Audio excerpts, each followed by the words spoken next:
The first thing the alien students noticed about the human was that he was smiling, not a nervous smile.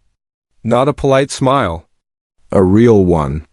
Wide and easy, like he had just heard a joke no one else had heard yet.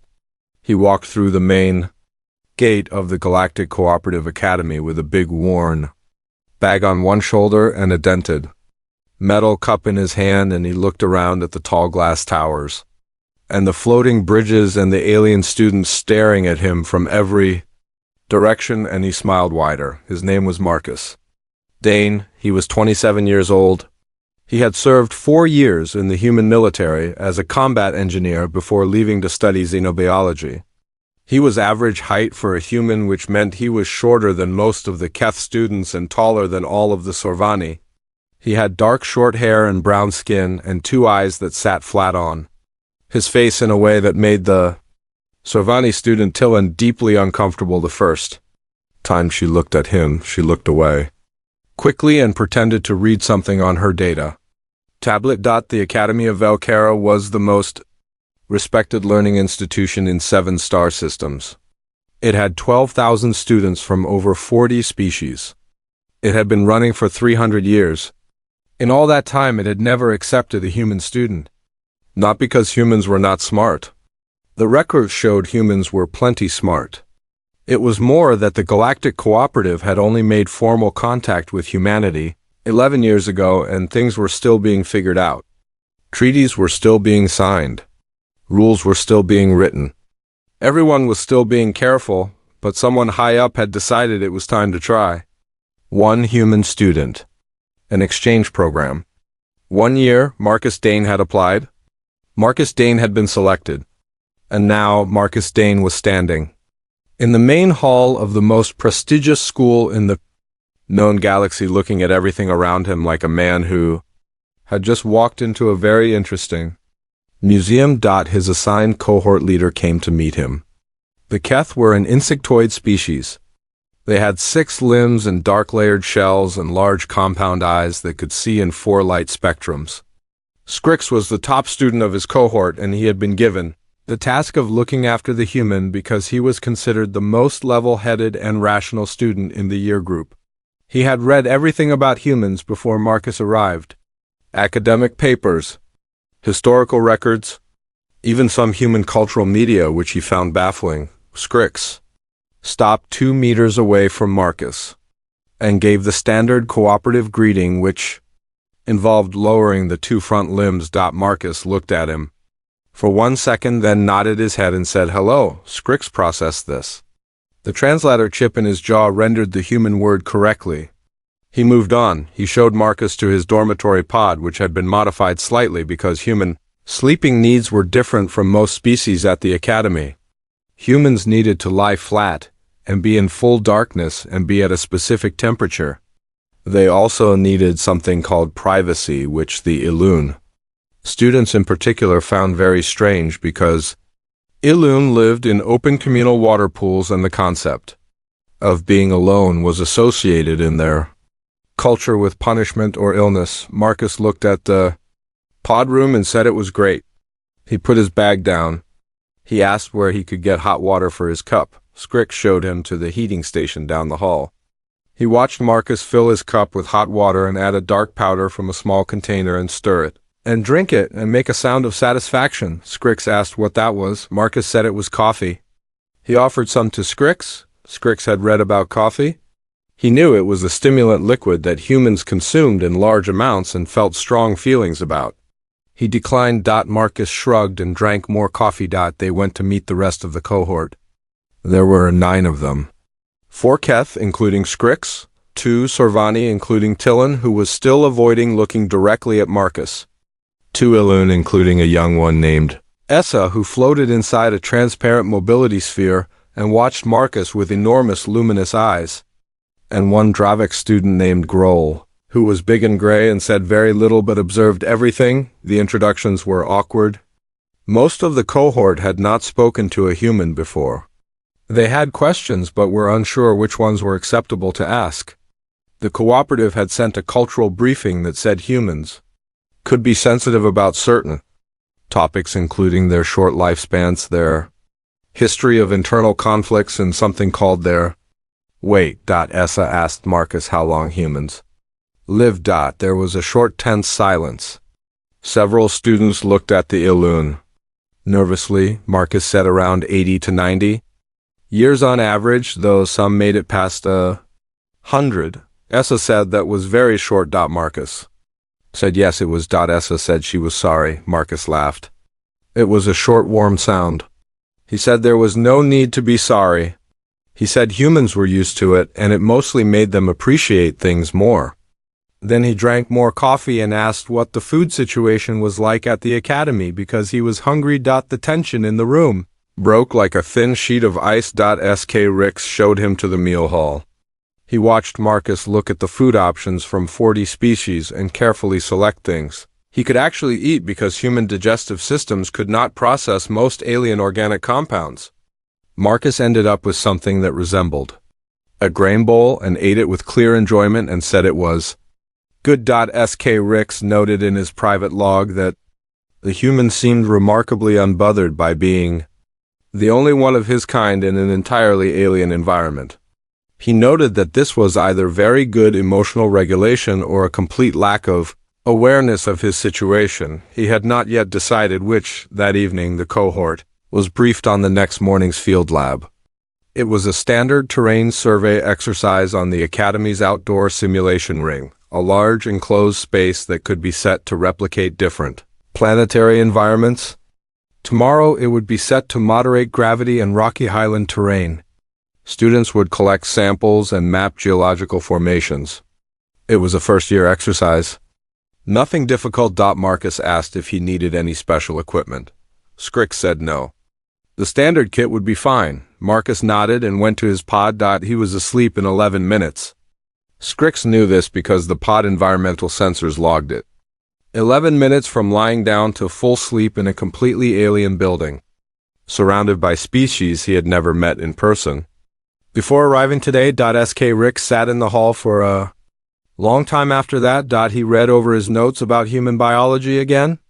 He read the parts about their skeletal structure, their muscle density, their pain tolerance compared to other species, their history of surviving things that should not have been survivable. He told himself it was all likely exaggerated. He told himself that a lot. He did not fully believe it. Outside the tall windows of the academy, the three moons of Velcara moved slowly across a purple sky, and Marcus Daine slept like a man who had nothing at all to worry about, which was either very brave or very human, and at that point in the story those two things were starting to look like the same thing.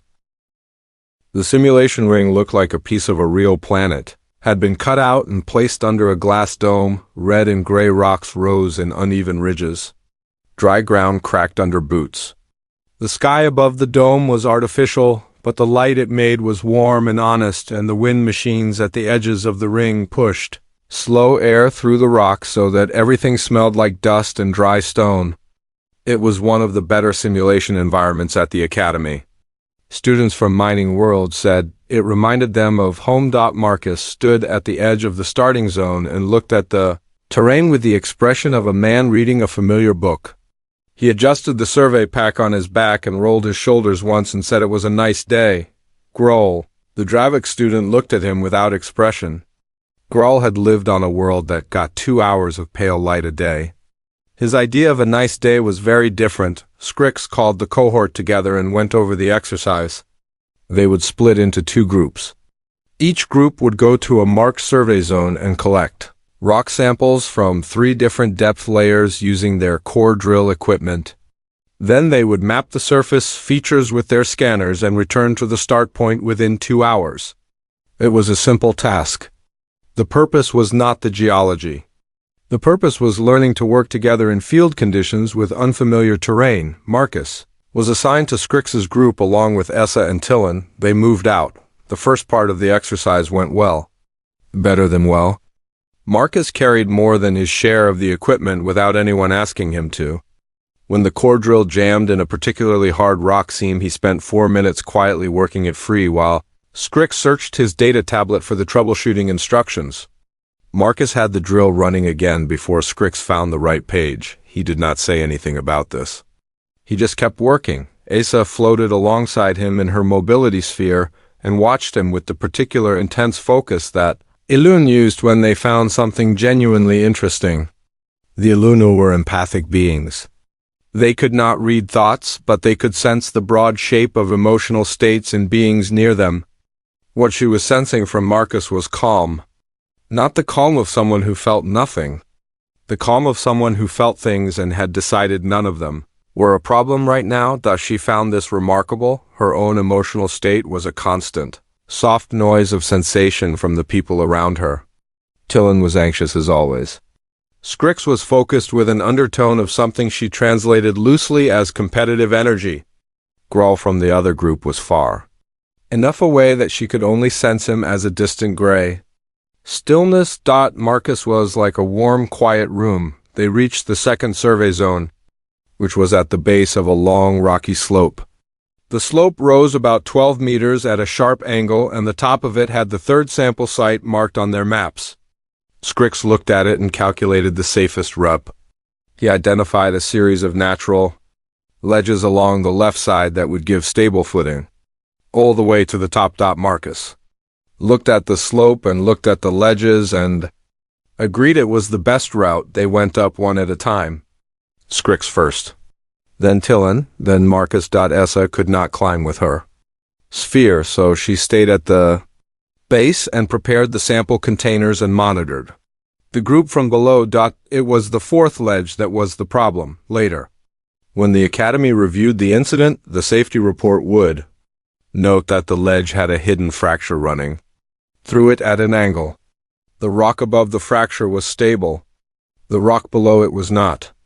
It had been stable enough for Scrix. It had been stable enough for Tillin, but the weight distribution of a human being is different from both Keth and Sorvani, and when Marcus stepped onto the ledge with his full weight and his loaded pack, the fracture gave way with no warning at all. There was a sharp crack. Then Marcus was falling. He did not fall cleanly. He hit the rock face twice on the way down. The first hit turned him sideways. The second hit caught his left arm against a jutting stone and wrenched it hard before he dropped the last 2 meters and hit the ground. The sound he made when he landed was not a scream. It was a short, sharp grunt, the kind of sound a person makes when something knocks the air out of them. Then silence. Essa felt it hit her like a wave, a sudden burst of white-hot sensation that made her sphere wobble in the air. She looked at where Marcus had landed and saw him on his back in the dust, and for one terrible second, she thought he was not moving. Then he moved. He put one hand flat on the ground and pushed himself up to sitting. He did it slowly, but he did it. He sat up in the dust with his survey pack half off his back, and he breathed. Tillin made a sound like breaking glass. She was pressing herself flat against the rock face above, looking down with wide, crystalline eyes. Scrix was already on his communicator, opening an emergency channel to the Academy medical bay. His voice was level because he was trained to keep it level in field situations, but his limbs were doing an involuntary trembling thing that he would later claim was a response to the cold wind. The medical bay answered immediately. SK Rix reported a student fall with impact injuries. He gave their location. He requested emergency responders. Below him, Marcus sat in the dust and looked at his left shoulder. His left shoulder was wrong. Anyone could see it was wrong. The shape of it was wrong.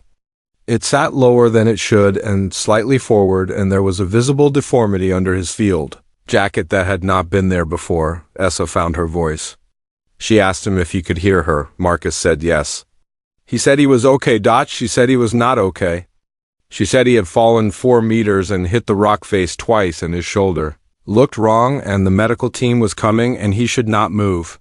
Marcus looked at his shoulder again. He said, just that. One small sound, like a person who had found an interesting problem to solve and was taking a moment to think about it. Essa felt a wave of pain coming off him clearly enough that her sphere dipped toward the ground from the empathic weight of it. It was real pain, strong pain, pain that should have had him lying flat and making noise. But somewhere underneath it was that warm, quiet room she had felt before. Still there. Still calm. Still deciding that nothing was a problem. She did not understand that yet. None of them did, but they were about to. Above on the slope, Scrix finished his call with the medical bay and looked down at Marcus, and something in the pattern of the human's behavior was sending a signal to his highly analytical brain that he could not yet name. He had read the academic papers on human pain tolerance. He had read the numbers and the comparisons and the documented case studies. He had told himself they were exaggerated. Looking at Marcus sitting calmly in the dust with a dislocated shoulder, examining it with the mild curiosity of someone who had found an unfamiliar insect on their wall. Scrix was beginning to feel that he owed those researchers an apology. He gripped his communicator. He waited for the medical team. He had no idea that in about 45 seconds he was not going to need them. Marcus asked Scrix to cancel the medical call. Scrix heard the words. His translator chip processed them correctly. He understood the meaning, and then his brain simply refused to accept it as a reasonable thing that a person with a visibly dislocated shoulder should be saying. He stood on the slope and looked down at the human and did not cancel anything. Marcus said it again, calm, polite, like he was asking someone to pass a drink. Sk Rick said the medical team was coming and Marcus should not move. Marcus said he appreciated it, but the medical team did not need to come. He said he knew what the injury was and he could handle it. Tillin made a soft sound against the rock face. Her crystalline structure did a small involuntary vibration when she was frightened, and she was very frightened now. Not because of the fall, because of the way Marcus was talking. Too calm, too focused. Like a person who had already decided what came next and was not planning to ask anyone's permission. Essa was on the ground near him. She had moved her sphere as close as she could, and she was watching his face. She had stopped trying to empathically read him clearly because the pain she touched at the edge of his emotional state was strong enough to make her feel sick, and underneath it that impossible calm just sat there like a stone at the bottom of deep water. She asked him what he meant by handle it. Marcus flexed the fingers of his left hand slowly. He watched them move. He nodded once to himself. He said it was a dislocated shoulder. He said he had had one before. He said the fix was straightforward, and it was better to do it quickly before the muscles tightened up too much. There was a silence that lasted about 3 seconds. Tillin said what? Essa said she did not understand. Scrix said there was absolutely no version of this situation in which a student was permitted to perform medical procedures on himself in a field exercise environment, and the medical team had a 3-minute response time, and Marcus needed to sit still and wait. Marcus looked up at him on the slope. His expression was not stubborn. It was not angry.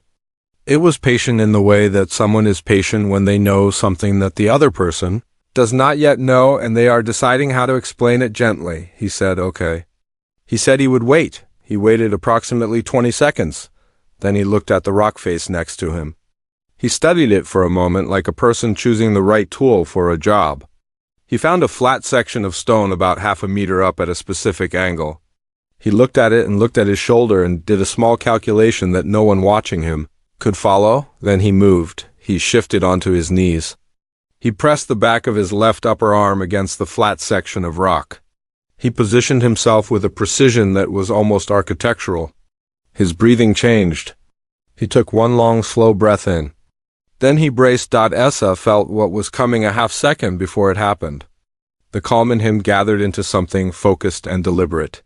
And she had just enough time to think no before Marcus pushed his body weight forward and the shoulder went back into the socket. The sound was a wet, heavy pop that echoed off the rocks. Tillin shattered a small crystalline frond from her left hand. She had not known she could do that involuntarily. She learned something about herself in that moment. Scrix did not move. Every one of his 6 limbs locked in place simultaneously. His compound eyes were fully dilated. Later he would tell his clutch mother that he had experienced a full sensory halt, which was a keth. physiological response to witnessing something that the brain could not immediately categorize as real. His clutch mother would say that was just the Keth word for being so shocked you forgot how to move. Scrix would say that was not helpful. Essa fainted, not a slow, graceful faint. Her sphere simply dropped 6 centimeters straight down as her consciousness gave out. From the empathic feedback of feeling the pain spike and the grinding, physical sensation of bone moving back into place being standing 1 meter away from her.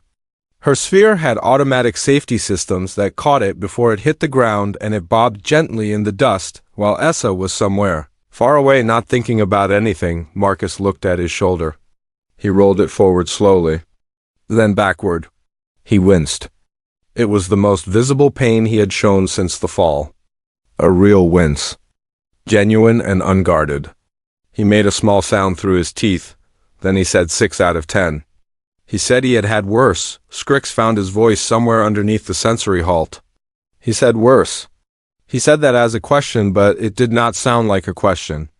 It sounded like a man standing at the edge of something very deep looking down into it. Marcus said, yeah. He said his right shoulder had gone out twice, and the second time had been in a much more awkward position, and that had been closer to an 8. He said the fingers were usually worse than the shoulder, honestly, because there was less room to work with. Tillin sat down on the slope. She did not decide to sit down. Her legs made the decision independently. The communicator on Scrix's arm buzzed. The medical team was asking for a status update. They were 90 seconds out. Scrix stared at Marcus for a long moment. Marcus was brushing dust off his jacket with his right hand. His left arm hung at his side, and he was moving it in small, careful circles, testing the range. His shoulder was back where it was supposed to be. He looked like a man who had fixed a minor inconvenience. Scrix pressed the communicator. He told the medical team to stand down. He said the situation had been resolved. There was a long pause on the other end. The medical officer asked him to repeat that. He repeated it. He kept his voice level. He did not explain further because he did not have words yet that felt adequate. He canceled the call. He looked down at Marcus. He said, "What are you?" Not rudely. There was no hostility in it. It was the most honest question Scrix had ever asked anyone.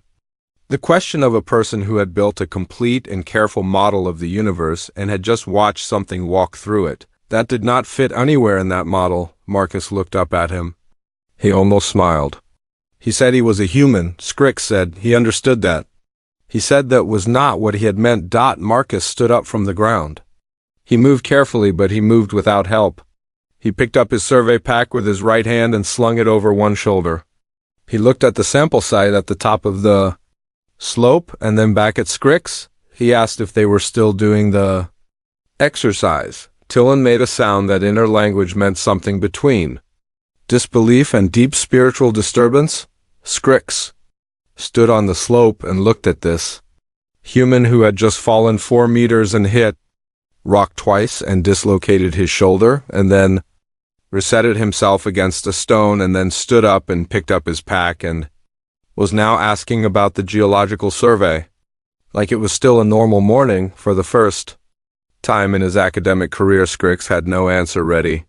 He was the top student of his cohort.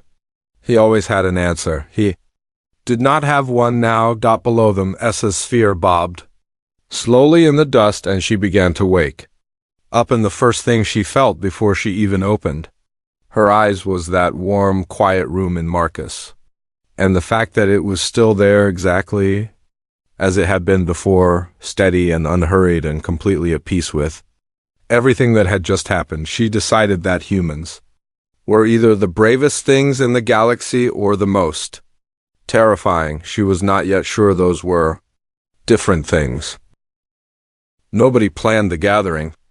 It just happened the way certain things happen, because there was nowhere else to go with what they had seen. By the time the evening meal was over and the Academy Common Lounge had gone quiet, Marcus was sitting in the corner seat near the heating unit with an ice pack resting on his left shoulder and his dented metal cup in his right hand.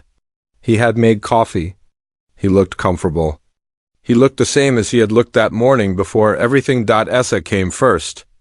Her sphere moved slowly into the lounge and stopped near him, and she did not say anything for a moment. She just looked at him. He looked back at her and asked how she was feeling. She said she should be asking him that. He said he was fine. She said she had felt what he felt, and fine was not the word she would use. He nodded and said fair enough and did not argue with her. Then Tillin came. She sat down across from him and kept her crystalline hands folded on the table and stared at the ice pack on his shoulder like it was personally offensive to her. Then Scrix came and stood nearby in the particular Keth posture that meant he had many things to say and was organizing them. Grohl came last and sat at the far end of the table and said nothing, but his presence meant he was listening, and with Grohl that was always intentional. Nobody had told anyone else to come. They had all just come. Marcus looked at the group around him and said, he supposed they had questions. Scrix said that was an extremely small word for what they had. Marcus said, okay. He said, go ahead. Scrix asked first because Scrix always went first. He asked how Marcus had remained functional after the fall. Not just functional, coherent, and calm and capable of making decisions. Scrix said that the pain signals from a dislocated shoulder in most species triggered an overwhelming neurological response. It was not weakness. It was biology. The brain received the signal and it prioritized that signal above almost everything else. He asked how a human brain worked differently. Marcus thought about it for a moment. He said it was hard to explain from the inside. He said that yes, it hurt. He said it hurt a lot. But he said that somewhere in human evolutionary history, being in pain and stopping moving had been a death sentence. Something chased you. Something attacked you. The ground fell away. You did not have the option of waiting until you felt better. So the brain learned to keep running the body even while processing pain. It learned to sort of put the pain in a separate room and keep the door closed while the more important things got handled. He said it was not that humans did not feel pain. He said humans felt it completely.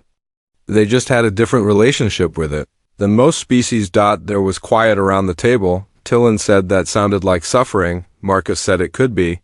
He said it was also just life. He said most humans did not think of themselves as doing anything remarkable when they pushed through pain. They thought of it as Tuesday. Essa asked the question she had been holding since the slope. She asked if Marcus had been afraid when he fell. He did not answer immediately. He turned the coffee cup in his hand slowly. He said yes, he had been afraid. She asked what of. He said his first thought when the ledge broke was the survey pack. He had been worried that the core drill samples in it would be damaged in the fall and the group would have to redo the whole section. His second thought was that he hoped Tillin had not seen it happen from directly above because she would be frightened. Tillin made a sharp sound and looked away. She was not good at receiving kindness. It made her crystalline structure do something warm and uncomfortable that she did not have a word for in her language. Essa said he had been afraid for them.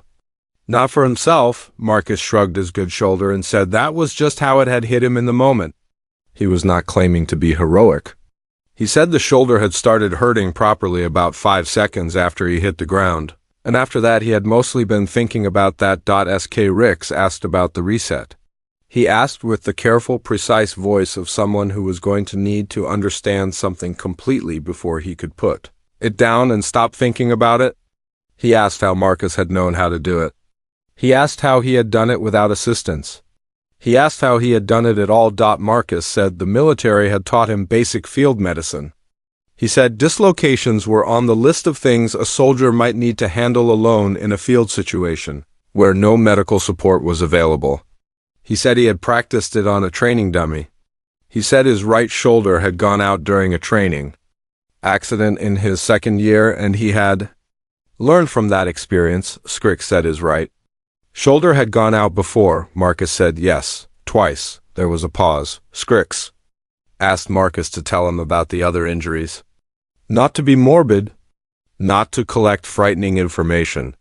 He asked because he was a scientist, and he had built a model of what humans were like from academic papers, and today had broken that model, and he needed new data to build a better one. Marcus looked at him for a moment and seemed to decide that Scrix meant it honestly. He He told them about the cracked rib in his third year of service that he had wrapped himself with compression bandage and continued working because the mission was not finished.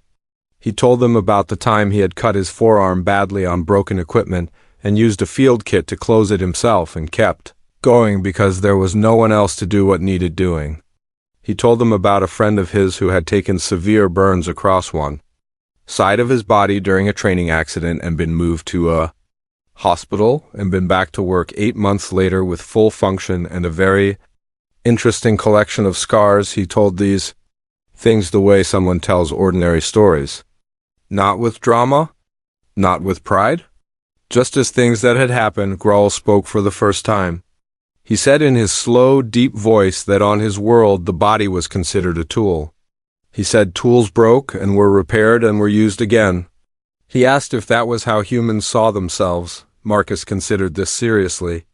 He said he did not think humans thought of it that way exactly. He said humans were attached to their bodies. They were not careless with them. He said it was more that humans had decided a long time ago that the body breaking was not the end of the story. That the story kept going. That you kept going. Because there was still something to do and someone who needed you to do it. Essa had been very still and very quiet for a while. She said his shoulder was still hurting. She said she could feel it from here. She said it was not small pain. She said he was sitting with real pain right now while talking to them calmly about coffee and cracked ribs, and she wanted to know how Marcus looked at her. His expression changed slightly. Something underneath it became visible for a moment. Something that was not just practicality or training or muscle memory. Something older than all of that. He said his mother had been sick when he was 12. Not a small sickness. A long, hard one that had taken 2 years and changed things in their home permanently. He said he had learned then that you could be in pain and still make breakfast for your little sister. You could be scared and still sit by someone's bed and hold their hand. You could have 100 things hurting inside and still be the steady thing that someone else needed you to be. He said pain was not the problem. He said pain was just the weather. You did not stop going outside because of weather. Nobody said anything for a long time. Then, Scrick said very quietly that he had one more question. He said he had been wanting to ask it since the slope, but had not known if it was appropriate. He asked what humans were like in war. Marcus was quiet. He turned his coffee cup. He looked at the table. Then he looked up at Scrix and he smiled. It was different from the easy smile he had worn at the gate that morning. This one was smaller and older. He said he thought that was a conversation for another time. The silence after that was very full. Full of what everyone around the table was imagining and deciding they did not want to think about directly. Grull looked at the table. Tillin looked at her hands. Essa looked at Marcus with her large luminous eyes and felt the warm, quiet room in him underneath. And now she could feel something else. Something she had missed before. She felt the shape of everything he was carrying. The weight of it. The history of it. And the fact that he never put it down? Not once. Not for a single moment. She thought that might be the bravest thing she had ever felt. She thought she might cry. She was not entirely sure her species could cry, but she thought she might find out outside. The lounge windows, the 3 moons of Velcara turned slowly. In a dark sky and inside, Marcus Daine drank the last of his coffee and said it had been a pretty good day overall and asked if anyone wanted to come to breakfast with him tomorrow morning. There was a long pause. Then Essa said yes. Then Tillin said yes without looking at him. Then Grull said yes. Then Scrix said yes and immediately looked like he wanted to analyze why he had said it. Marcus smiled, that easy smile again. The one from the morning. Like nothing had changed. Like he was still the same man who had walked through that gate with a dented cup and a worn bag and no idea. He was about to make 4 aliens feel things they did not have words for yet. Maybe he was. Maybe that was exactly who he's. Maybe that was the whole point. That night, across 5 dormitory pods and across 7 star systems, 5 different beings sat down and tried to write the same thing. None of them knew the others were doing it. None of them planned it. They all just found themselves in the quiet hours after dinner sitting with their communicators or their data tablets or in scrolls. Case of physical writing surface, which was a very old habit from a very old world. And they all tried to put into words what they had seen that day. They all struggled. S.K. Ricks wrote to his clutch mother. She was a senior engineer in the Keth Collective, and she had always raised him to be rigorous in data, driven and not given to exaggeration. He respected her more than anyone he had ever known. He wrote her long technical messages about his studies, and she replied with sharp, precise questions. And it was the closest thing to love that Keth culture expressed directly. He wrote the message 3 times. The first 2 versions he deleted. They sounded either too dramatic or not serious enough, and neither captured the thing correctly. The 3rd version he kept. He told her about the human's fall. He told her about the injury and described the displacement of the shoulder joint clinically with correct medical terminology, because that was how he knew to speak. He told her that the human had then performed a manual joint reduction against a rock surface without assistance while conscious and alert, and had subsequently asked if the field exercise was still happening. He wrote that the academic literature on human pain tolerance was not exaggerated. He wrote that he now believed it was in fact conservative. He wrote that he had spent 3 years reading research papers about humanity and had come away thinking he understood what humans were. He wrote that he had been wrong in a way that he found professionally embarrassing and personally unsettling. Then he paused for a long time. Then he wrote one more line.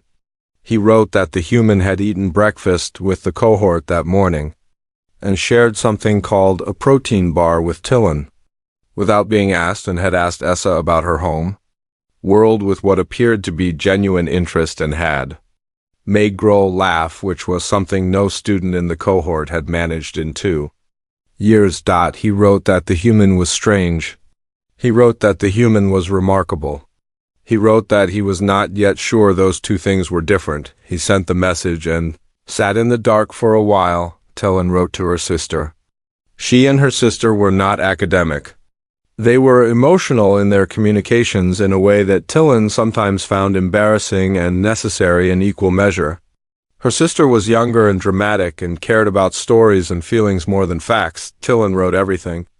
All of it. The fall and the sound and the wrong shape of the shoulder and the moment Marcus had braced against the rock. She wrote about the involuntary shattering of her crystalline frond, and how she had not known her body could do that out of pure shock. She wrote that she had then sat down on a slope because her legs had decided that sitting down was the appropriate response to what they had witnessed. She wrote that she had expected the human to be crying. She wrote that she had expected him to be helpless and afraid because that was what you were when you were injured badly and alone on a rock slope, and there was nothing wrong with that. That was a reasonable response to the universe behaving in a way that hurt you. She wrote that he had not been any of those things. She wrote that he had looked at his own broken shoulder and said, just that. One small sound. Then she wrote something she had not planned to write. She wrote that during the conversation in the common lounge, the human had said that before the pain started, his first thought had been about her, about whether she had been frightened seeing him fall from directly above. She wrote that nobody had ever said something like that to her before. She had not known what to do with it. She had looked away. She wrote that she thought she might owe the human an apology for every small assumption she had made about him since he arrived. She sent the message and looked at her fractured hand for a long time. Essa wrote to her partner, her soul-bonded partner whose name was Vey and who was back on their home world, in the warm coastal waters doing graduate research on current patterns, and who she missed like a physical ache every single day. She wrote a long and winding message the way she always did. She did not structure it. She let it move the way feeling moved. She wrote that she had fainted. She was embarrassed about this. She wrote that the pain spike she had received empathically when the shoulder reset had been the most intense physical sensation she had ever absorbed secondhand, and she had simply left consciousness for a little while. She wrote that she woke up in the dust with her sphere bobbing gently, and the first thing she felt with her senses was Marcus standing Nearby, already back to work, she wrote that she had held the edge of his pain for 1 second and it had knocked her out. He had been sitting inside for the entire time and talking to them about geological surveys. She wrote that later in the lounge he had told them about his mother being sick when he was 12 and learning to be steady for his sister even when things were breaking inside him. She wrote that when he said it, she had felt the truth of it in him clearly, not performed emotion, not a story chosen to impress people, something real and old and load-bearing inside him, something that had been built under pressure and had held. She wrote that she thought humans were the most interesting thing she had encountered in 22 years of living. She wrote that she found their brevity heartbreaking. 80 years, maybe 90, and they packed into those years something that most long-lived species spread across centuries and still did not always achieve. She wrote to Vey that she wished she could share the feeling with him properly, the warmth of Marcus's emotional signature, the impossible steady calm in the middle of pain. She wrote that she did not have a word for it in their language. She had looked. There was not one. She wrote that maybe humans were why certain words did not exist yet. Then she told Vey she loved him and that she missed the sound of the water, and she asked him to tell the sea. She said hello. Grol wrote to his elder. On Dravak worlds, the elder was not a family member. The elder was the oldest surviving member of your geographic community, and you wrote to them about important things because they had the perspective of long years and they never panicked about anything because they had already seen too much to panic. Groa did not write long messages. He never had.